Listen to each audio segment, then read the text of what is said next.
Hello everyone, आज हम करेंगे क्लास 5th का जो है chapter number 4 parts and holes. अब पार्ट्स एंड होल्स, सबसे पहले तो हमें यही पता होना चाहिए पार्ट्स एंड होल्स होते क्या हैं। अगर हमें ये चीज़ पता चल गई तो हमारा जो है पूरा का पूरा चैप्टर ही कवर हो जाएगा। सो इसको आप ऐसे समझ सकते हैं, जैसे कि आप मिठाई लेकर आए, ठीक है, उसके अंदर आपके 10 या 12 जितने भी पीसेज हैं, 2 3 4 5 6 7 8 9 10 11। ओके, लेट्स जस्ट अज्यूम कि उसके अंदर जो है आपके टोटल 11 पीसेज हैं, ठीक है। उसमें से 2 पीसेज किसी ने ले लिए या आपने खा लिए, तो ये जो 2 पीसेज हैं ये क्या है, इसका पार्ट है। इसी के अंदर से गए हैं ना वो, सो इसके अंदर से गए हैं तो क्या हो गए, इसका पार्ट हो गए। और कितने थे टोटल? टोटल हमारे पास 11 थे और उसमें से कितना पार्ट हमने ले लिया? 2 पार्ट हमने ले लिया। तो ये हो गया आपका पार्ट और ये आ गया आपका होल। मतलब टोटल हमारे पास ये हैं और इसमें से ये पार्ट हमने यहाँ पर ले लिया है। तो ये कॉन्सेप्ट है पार्ट्स एंड होल्स का, कि टोटल हमारे पास कितनी थी, 11 जो है पीसेस थे। जो भी आपने स्वीट लिया, चॉकलेट ली, जो भी, उसमें से 2 जो है आपने खा ली या आपने ले ली किसी और को देने के लिए। सो ये किसका पार्ट हुए? इन्हीं का। सो टोटल हमारे पास 11 से 11 में से 2 पीसेस जो हमने लिए वो इसका क्या हो गए, पार्ट हो गए। सो अब यहाँ से हमें समझ आया कि होल्स क्या होते हैं। होल्स आपके जो हैं वो जो आपका कंप्लीट नंबर होगा, जो भी आपका कंप्लीट नंबर या कंप्लीट फिगर होगी, जैसे ये फिगर हमने ड्रॉ कर दी, ये पूरी की पूरी फिगर है, तो ये क्या है, होल फिगर है आपकी। और इसमें से पार्ट क्या होगा, इस फिगर में से एक पार्ट को मैंने कलर कर दिया, ठीक है, लाइक दिस। इस पार्ट को मैंने जो है कलर कर दिया, तो इसके कितने पार्ट को मैंने कलर किया है, एक पार्ट को। टोटल इसके अंदर कितने पार्ट थे, 4 पार्ट्स, ठीक है। होल हो गया आपका 4 और कलर कितने पार्ट को किया है, 1। सो 1/4। अब ये जब हम ऐसे लिखते हैं, अब इसका मतलब क्या हो गया, जो ऊपर वाला आपका पार्ट होता है उससे हम बोलेंगे पार्ट्स, और नीचे जो आपकी फिगर लिखी जाएगी वो कौन सी वाली फिगर लिखी जाएगी, जो होल्स की फिगर होती है, जो आपके टोटल नंबर है वो फिगर वहाँ पर लिखी जाएगी। अब जैसे कि यहाँ पर ये फिगर के अंदर 4 पार्ट्स थे। अब 4 पार्ट्स में से 4 तो हमने नीचे लिख दिया कि ये टोटल पार्ट इतने हैं। इसमें से हमने कलर कितने पार्ट को किया, 1 पार्ट को किया, तो हम ऊपर 1 लिखेंगे। अगर हम ज़्यादा पार्ट को कवर करते हैं, फॉर एग्ज़ाम्पल यहाँ पर है, मैंने यहाँ पर 3 पार्ट्स को कलर कर दिया। अगर वो पूछे कि कितने पार्ट्स को कलर किया, तो काउंट करो, 1 2 एंड 3 पार्ट्स को कलर किया है। अगर वो पूछे कितने पार्ट को कलर नहीं किया है, तो कितने को नहीं किया है, 1 पार्ट को कलर नहीं किया है, तो हम यहाँ पर इसकी जगह 1 लिख देंगे। सो इस तरह से आपके पार्ट्स एंड होल्स का जो है कॉन्सेप्ट है। सो पार्ट्स मतलब जो टोटल में से आपने जो नंबर लिया वो हो गया आपका पार्ट, और होल जो आपका टोटल नंबर है वो आपका होल्स नंबर हो जाएंगे वो। अब जब हम ऐसे लिखते हैं इन्हें, सो इन्हें और क्या बोला जाता है, इनका दूसरा नाम है फ्रैक्शन। इन्हें हम और बोलते हैं फ्रैक्शन। अब फ्रैक्शन में क्या होता है, ये नंबर हमने लिखा है, ये टोटल है, और इसमें से इतना पार्ट जो है हमने या तो ले लिया है या इतने पार्ट को हमने कलर कर दिया है। अब इसे क्या बोलते हैं, फ्रैक्शन। इसका डिजिट का जो नाम है वो हो गया। ऊपर वाला जो आपका डिजिट होता है उसे बोला जाता है न्यूमिनेटर, ओके। और जो नीचे वाला जो पार्ट है उसे बोला जाता है डिनोमिनेटर,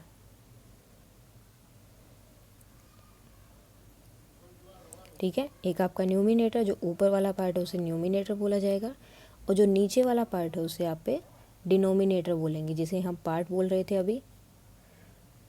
ऊपर वाला जो डिजिट है उसे हम पार्ट बोल रहे थे, यानी कि कंप्लीट डिजिट का हमने कुछ पार्ट लिया है, उसका दूसरा नाम क्या है, न्यूमिनेटर। और जो आपकी होल डिजिट थी कि टोटल उसके अंदर इतने पार्ट्स हैं, उसको हमने क्या बना दिया, डिनोमिनेटर। सो अब इसमें आपके क्वेश्चंस किस टाइप के आएंगे, एक तो ये आपका ये आ सकता है, जैसे ये सर्कल हो गया। अब कितने टोटल कितने पार्ट्स में मैंने इसे कलर कर दिया, 1 2 3 4 5 6 7 8 पार्ट्स में जो है इनको डिवाइड कर दिया है। अब साथ में एक चीज़ और होती है, जैसे मैंने ये लिया, ठीक है। अब मैंने जब इसे डिवाइड किया, अगर मैंने ऐसे डिवाइड किया है, सो इसमें से जब मैं एक पार्ट ले रही हूँ, सो ये 1/4 नहीं होगा। क्यों? क्योंकि पार्ट्स एंड होल्स का मतलब या फ्रैक्शन का मतलब क्या होता है कि आप जो भी चीज़ ले रहे हैं उसको इक्वल पार्ट्स में डिवाइड करेंगे। इक्वल पार्ट्स में जब वो डिवाइड होता है तो आप उसको फ्रैक्शन या फिर पार्ट्स या होल्स के रूप में लिख सकते हैं। अगर वो आपके अनइक्वल डिवाइड हैं, जैसे इसमें ये वाला पार्ट छोटा है और ये बड़ा है, तो इसे जो है हम फ्रैक्शन के रूप में या पार्ट्स एंड होल्स के रूप में नहीं लिख सकते। इसे हम 1/4 लिख सकते हैं। जैसे ये वाला पार्ट है, इसको मैंने कलर कर दिया इससे, सो ये 1/4 हो गया। लेकिन अगर ये है, इसको मैं 1/4 लिखूँ तो ये गलत हो जाएगा, बिकॉज क्योंकि ये इक्वल नहीं डिवाइड किए गए हैं। अगर इक्वल होते तो हम इसे लिख देते। सो सेकंड जो इसमें इम्पोर्टेंट थिंग है वो क्या है कि फ्रैक्शन या फिर आपके पार्ट्स एंड होल्स का मतलब है कि किसी भी एक चीज़ को या किसी भी एक फिगर को या किसी भी एक नंबर को इक्वल पार्ट्स में डिवाइड करना।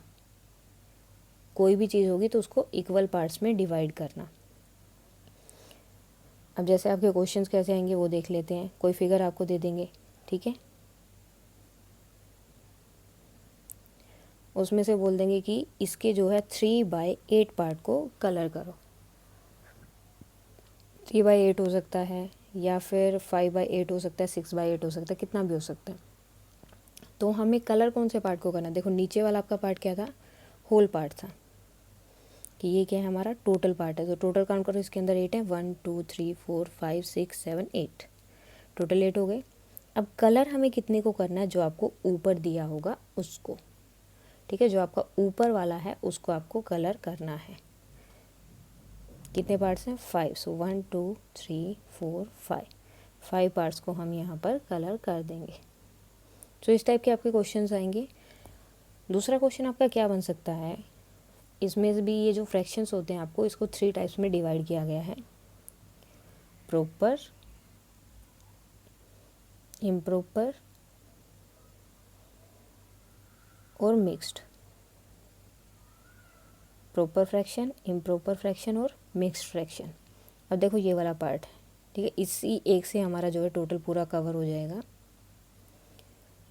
ऐसे हो गया। इसमें से मैं एक पार्ट निकाल सकती हूँ, मतलब टोटल इसके अंदर कितने पार्ट हैं? 4, जिसको हम लिखेंगे नीचे।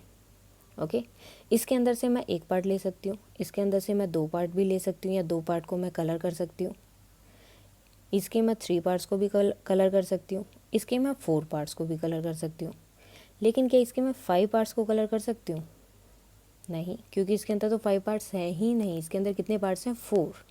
सो जब भी आपका नीचे वाला डिजिट जो है वो ऊपर वाले डिजिट के इक्वल या उससे बड़ी रहेगी। ओके, जैसे अभी 3/4 है, सो नीचे वाली डिजिट बड़ी है, यानी कि जो आपका होल नंबर, जो टोटल पार्ट है वो बड़े हैं आपके नॉर्मल पार्ट से, ठीक है। जो आपने पार्ट वहाँ पर लिया, उसको कवर किया है, कलर किया है, या उसको चॉकलेट है तो उसका एक पार्ट आपने खा लिया है। सो जो आपके टोटल पार्ट है वो है 4 और आपने उसमें से इतना पार्ट खा लिया, ठीक है। अब जैसे आपके पास 4 चॉकलेट्स हैं, इसमें मैंने लिखा 1/4, सो इसका मतलब क्या हुआ कि आपने उसमें से एक चॉकलेट खा ली। 2/4 लिखा तो मतलब 2 चॉकलेट खा ली। 3/4 लिखा तो 3 चॉकलेट खा ली। 4/4 लिखा तो मतलब आपने सारी की सारी चॉकलेट्स खा ली। लेकिन अगर मैं यहाँ पर ये सब ना लिख के मैं यहाँ पर लिख दूँ 5/4, कि आपके पास 4 चॉकलेट थी लेकिन आपने 5 खा ली। सो ये तो हो ही नहीं सकता कि चॉकलेट 4 है लेकिन आप 5 चॉकलेट खा रहे हो, तो खा ही नहीं सकते, क्योंकि आपके पास टोटल 4 ही हैं, तो आप 5 कैसे खा सकते हो? So that's why it's called improper. Okay, जब आपके पास 4 चॉकलेट थी, आपने 4 ही खा सकते हो, 5 नहीं खा सकते, सो इसलिए इसे बोला गया है इम्प्रॉपर, ठीक है। क्योंकि हमारे पास थी कम लेकिन हमने ज़्यादा पार्ट खा लिया है, तो वो गया आपका इम्प्रॉपर। और प्रॉपर क्या है कि आपके पास 4 चॉकलेट थी, 3 और 4, पहले आपने एक चॉकलेट खाई, ठीक है, आपके पास 4 थी, उसमें से आपने एक खा ली, फिर आपने 2 खाई, 4 में से 2 भी आप खा सकते हो, 4 में से आप 3 चॉकलेट भी खा सकते हो, 4 में से 4 चॉकलेट भी खा सकते हो। तो ये क्या हो गई कि आपके पास 4 चॉकलेट थी, आपने 4 की 4 खा ली, सो वो हो सकता है। 4 में से 3 भी आप खा सकते हो, 4 में से 2 भी खा सकते हो, 4 में से 1 भी खा सकते हो। सो ये क्या हो गया आपका प्रॉपर, कि हाँ ये चीज़ जो है हो सकती है, ऐसा पॉसिबल है। So this why it's called proper. लेकिन इम्प्रॉपर में क्या है कि आपके पास चीज़ें कम हैं और आपने उसमें से ज़्यादा पार्ट जो है खा लिया है, सो ये तो हो ही नहीं सकता, it's impossible. So that's why it's called improper. Okay, proper में क्या हुआ, जितना आपके पास है आपने उतना ही यूज़ किया, और इम्प्रॉपर में आपके पास जितना है आपने उससे ज़्यादा यूज़ किया। सो वो आ जाते हैं आपके इम्प्रॉपर फ्रैक्शन। उसके बाद में आता है मिक्स्ड। अब मिक्स्ड में क्या होता है, आपकी जो इस तरह से इक्वेशन दी होती है, ठीक है, ये पार्ट अलग करके दिया होता है। सो इसको कैसे सोल्व करना होता है, पहले ये वाला जो पार्ट है इसकी इससे मल्टीप्लाई, ओके, इसकी इससे मल्टीप्लाई की, और उसके बाद में जो आंसर आएगा उसको ऊपर वाले नंबर में ऐड कर देना। लाइक 3 3 ज़ार 9, ऊपर है 1, सो ये कितना बना 10। और जो नीचे वाला नंबर है, जो आपका डिनोमिनेटर है, वो हमेशा सेम रहेगा। डिनोमिनेटर में आप ज़्यादा चेंजेस नहीं करेंगे, आगे वो आएगा कि डिनोमिनेटर भी आप चेंज कर सकते हो, लेकिन अभी तक हमें क्या है, हम अपने डिनोमिनेटर में चेंज नहीं करेंगे, हमारा डिनोमिनेटर जो है सेम रहेगा। सो जैसे ये दिया 4 2 और 5, तो पहले हमें क्या करना है, इसकी मल्टीप्लाई करनी है, 4 5 ज़ा 20, और उसके बाद जो आंसर आएगा उसमें हमें जो ऊपर वाले डिजिट दिए उसको ऐड करना है, 22 हो गया, और नीचे जो आपका डिनोमिनेटर है वो आपका सेम रहेगा। ये आपका न्यूमिनेटर हो गया, ये डिनोमिनेटर हो गया। सो इस तरह का क्वेश्चन हो सकता है। उसके बाद क्या आ सकते हैं, आपको नंबर्स को ऐड करना है, ठीक है, जैसे ये है। अब आपको इसको जो है ऐड करना है। सो आप कैसे ऐड करोगे, इन दोनों को ऐड कर दिया, इन दोनों को ऐड कर दिया, लेकिन ये गलत है। जब भी आप फ्रैक्शन में ऐड करते हैं, यानी कि जब भी आप ये पार्ट्स एंड होल्स वाले में ऐड करते हैं, सो आपका डिनोमिनेटर है वो सेम रहेगा, उसमें चेंज नहीं करना। जैसे मैंने ऑलरेडी आपको बताया था, उसमें चेंज नहीं होता, वो एज इट इज़ रहेगा। उसको सिर्फ एक बार लिखेंगे और ऊपर वाले नंबर को ऐड कर देंगे, बस, और कुछ नहीं करना। सिर्फ ऊपर वाले नंबर को ऐड करना है, और नीचे वाला जो आपका डिनोमिनेटर है वो एज इट इज़ आपको लिख देना है। लेकिन इसमें भी एक चीज़ और होती है, अगर यहाँ पर मैंने जैसे 6/7 दिया है और 9/5 दे दूँ, तो ये दोनों ऐड नहीं होंगे, क्योंकि इनका डिनोमिनेटर अलग अलग है, ठीक है। ऐड कब होंगे, जब डिनोमिनेटर सेम होगा, यानी कि जो नीचे वाला होल वाला जो पार्ट है वो अगर सेम होगा तभी आप ऐड कर सकते हैं, और ये सिर्फ एक ही बार लिखेंगे। और जब ये होगा, सो अगर दोनों डिनोमिनेटर अलग अलग हैं तो वो आपका नहीं होगा, ऐड ही नहीं कर सकते अगर डिनोमिनेटर आपके अलग होते हैं। सेम जो है आपका सब्ट्रैक्शन के लिए चलेगा, और 6/7, ठीक है, डिनोमिनेटर सेम रहा, ऊपर वाले नंबर को बस माइनस कर दो।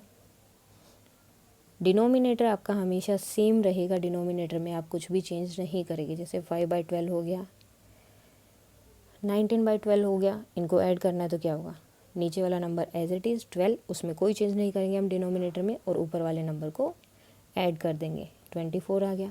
माइनस करना है तो भी हम सेम करेंगे,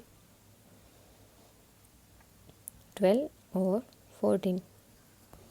डिनोमिनेटर को आपको कभी भी चेंज नहीं करना। अगर डिनोमिनेटर मतलब आगे चेंज होता है, लेकिन अभी आपको जो है डिनोमिनेटर में कुछ भी चेंज नहीं करना है, डिनोमिनेटर आपका एज इट इज़ सेम रहेगा। उसके बाद इसका मल्टीप्लाई वाला भी आ सकता है। जैसे अगर आपको ये दो नंबर्स दे दिए, आपको मल्टीप्लाई करनी है, सो मल्टीप्लाई बहुत ईजी है, ऊपर वाले नंबर की ऊपर से मल्टीप्लाई, नीचे वाले नंबर की नीचे से मल्टीप्लाई, 6/14।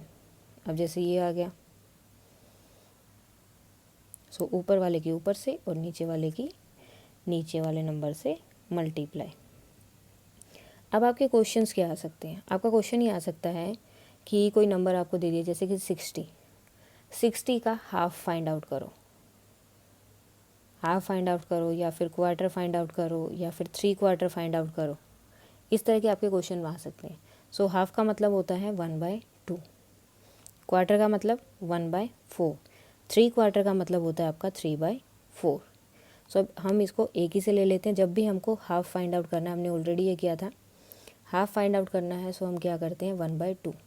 इसका मतलब है आपको इस नंबर को 2 से डिवाइड करना है, यानी कि 60 को आपको डिवाइड करना है 2 से, कितना हो गया 30। जब आपको क्वार्टर फाइंड आउट करना है, या फिर वो बोल सकते हैं 1/4, ठीक है, 1/4 या फिर क्वार्टर। 1/4 मैंने आपको बताया कि 1 मतलब आपका पार्ट और टोटल पार्ट, 4 का मतलब टोटल पार्ट कितने उसके अंदर 4।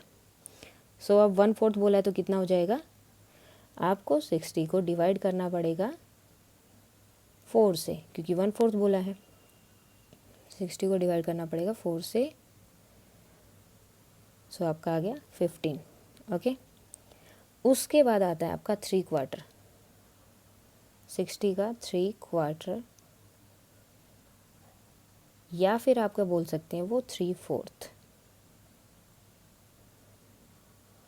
3/4 या 3/4 वो बोल सकते हैं। सो 3/4, अब 3/4 या 3/4 मैंने जैसे बताया था 1/4 था, तो हमने क्या लिखा, ऊपर 1 लिखा और नीचे 4। अब यहाँ पर ऊपर क्या आएगा 3, 3/4 है तो ऊपर 3 और नीचे 4।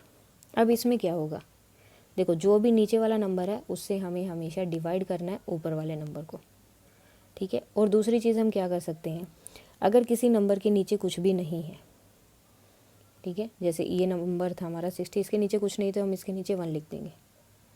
ओके, और फिर क्या करेंगे, ऊपर वाले नंबर के ऊपर से मल्टीप्लाई, नीचे वाले नंबर के नीचे से मल्टीप्लाई। सो ये आ गया आपका 180/4। अब हम क्या करेंगे, 180 को डिवाइड करेंगे 4 से।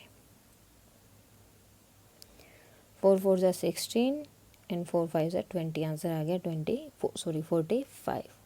ठीक है, जब भी आपको इस तरह से नंबर दिया जाए, जैसे कि 15 का आ सकता है आपका 5/3, तो हमें क्या करना है, नीचे वाले नंबर से, अब देखो इसके नीचे भी कुछ नहीं है, मैंने 1 लगाया, ऊपर वाले नंबर के ऊपर से मल्टीप्लाई, नीचे वाले नंबर के नीचे से मल्टीप्लाई। अब जो है हमारा आंसर जो आया है, देखो नीचे वाले नंबर का मतलब है कि ऊपर वाला नंबर नीचे वाले नंबर से डिवाइड हो रहा है, मतलब ये आपका डिवाइज़र है, आपको इस नंबर से डिवाइड करना है जो भी इसके ऊपर नंबर दिया गया है। सो इसको इससे डिवाइड करेंगे, 6 1 5 एंड 3 5 ज़ा 15। तो इस तरह से जो है आपके ये क्वेश्चंस इसमें आ सकते हैं, जो भी आपका फ्रैक्शन का है। सो मेन आपका क्या रहेगा, पार्ट्स क्या होते हैं, किसी भी एक चीज़ ली, जैसे मैंने स्टार्टिंग में ही बताया था आपको, जैसे कि आपके पास कोई मिठाई का डब्बा लेके आए, या फिर आप लगाओ कि आपके पास 5 चॉकलेट्स हैं, 1 2 3 5, ठीक है, उसमें से 2 चॉकलेट आपने खा ली। सो ये 2 चॉकलेट जो हैं इसका ही पार्ट है, यानी कि 2/5 हो गया, 2/5 इसको आप बोल सकते हैं। 2/5 मतलब 5th में से 2 चॉकलेट आपने खा ली। सो ये हो जाता है आपका पार्ट, और ये आ जाता है आपका होल नंबर। सॉरी, यहाँ पर गलती से मैंने होल्स लिख दिया। So these are the whole numbers, यानी कि जो आपका टोटल नंबर होता है, कि आपके पास टोटल इतना पार्ट था। अब जैसे आपका एक क्वेश्चन भी है कि एक फादर जो है हलवे का पीस लेकर आता है, ठीक है, उसकी 2 लड़कियां हैं, तो अब पीस कितना है, 1, ठीक है, और बांटना कितनों में है, 2 में। सो टोटल कितने हो गए हमारे पास, 2, और पीस कितना उसके अंदर, 1। सो 1/2, तो उसको क्या करना पड़ेगा, 2 पार्ट्स में डिवाइड करना पड़ेगा, दोनों को इक्वल देने के लिए हाफ हाफ करना पड़ेगा उसका। उसके बाद वो बोलते हैं कि ये बड़ा हो गया है, हमें इसका भी आधा आधा करके दो, इसका भी हाफ हाफ करो, तो मतलब इसके भी हाफ करके इससे मल्टीप्लाई कर दो, 1/4। सो अभी इस एक पार्ट के कितने पार्ट कर दिए इन्होंने, 4 पार्ट कर दिए, टोटल 4 पार्ट में से डिवाइड कर दिया, 1 2 3 4, और दोनों को जो है कितने कितने पार्ट मिले, हाफ हाफ पार्ट मिले हैं दोनों को, ठीक है, हाफ हाफ मतलब 2 2 पार्ट्स उनको मिले हैं इसमें से, क्योंकि ये देखो ये आपका हलवा था, ये डिवाइड हो गया। सो ये एक पार्ट हो गया, ये एक पार्ट हो गया। उसके बाद उन्होंने बोला कि ये हमारे लिए बड़ा है, सो इसके बाद उन्होंने उसको और आधा आधा डिवाइड कर दिया। पार्ट वो सेम ही है, लेकिन वो ज़्यादा पार्ट्स में डिवाइड हो गया है। अब इन सब को, जैसे इनको चारों को ऐड किया तो ये ही बनेगा, इन दोनों को ऐड किया तो ये ही बनेगा। उसके बाद आपके क्वेश्चंस आते हैं, जैसे कई बार आता है 1/2, 4/8, 6/12, क्या ये सब सेम है, जैसे मैंने इक्वल टू का निशान लगाया बीच में। सो क्या ये सब सेम है, अभी आप कैसे पता कर सकते हो, या तो आप डायरेक्ट डिवाइड कर सकते हो, जैसे 4 के टेबल में 4 भी आता है, 8 भी आता है, ठीक है, 4 के टेबल में 4 आता है 1 पे, तो यहाँ पर 1 लिखा, 8 आता है 2 पे। सेम 6 के टेबल में 6 आता है 1 पे, ये आता है 2 पे। सो क्या बने, 1/2, 1/2 और 1/2, मतलब इक्वल है। और सेकंड हम कैसे कर सकते हैं, ये हो गया आपका सर्कल, इसको 2 पार्ट्स में डिवाइड किया, 1 और 2, ठीक है। सो 1/2 बना, इसमें से एक पार्ट को मैंने कलर कर दिया, 1/2 बन गया। दूसरा हमारा है 4/8, यानी कि सर्कल को 8 टोटल पार्ट्स में डिवाइड किया है, उसमें से 4 पार्ट्स को मैंने कलर कर दिया, 1 2 3 4। ओके, ये वाला। थर्ड है हमारा 6/12, यानी कि हमारा सर्कल है और उसको 12 पार्ट्स में, कितने 12 नीचे लिखा है तो टोटल पार्ट्स कितने होंगे 12। 3 4 5 और 6। ओके, अब इसके भी जो है 12 में से 6 पार्ट को मैंने कलर कर दिया, 1 2 3 4 5 6। अब आप ये देख सकते हो कि सर्कल का शेप ज़रूर बड़ा हो गया है, लेकिन रहा तो वो ही हाफ पार्ट ही। यहाँ पर भी वही हाफ पार्ट है, यहाँ पर आप देखोगे तो भी वो ही हाफ पार्ट हो रहा है, और यहाँ पर भी वो ही हाफ पार्ट आपका बन रहा है, सेम है, कोई भी डिफरेंस इनमें नहीं आ रहा है। सर्कल का शेप आप बड़ा हो सकता है, लेकिन पार्ट तो वही रहा ना, हाफ हाफ पार्ट जो है इन्होंने लिया है। सो इसलिए ये सब क्या है, सेम है। इस तरह के क्वेश्चंस आपके आ सकते हैं, तो आप जो है सर्कल से बहुत इजीली इन सबको कर सकते हैं। सो ये था आपका चैप्टर पार्ट्स एंड होल्स।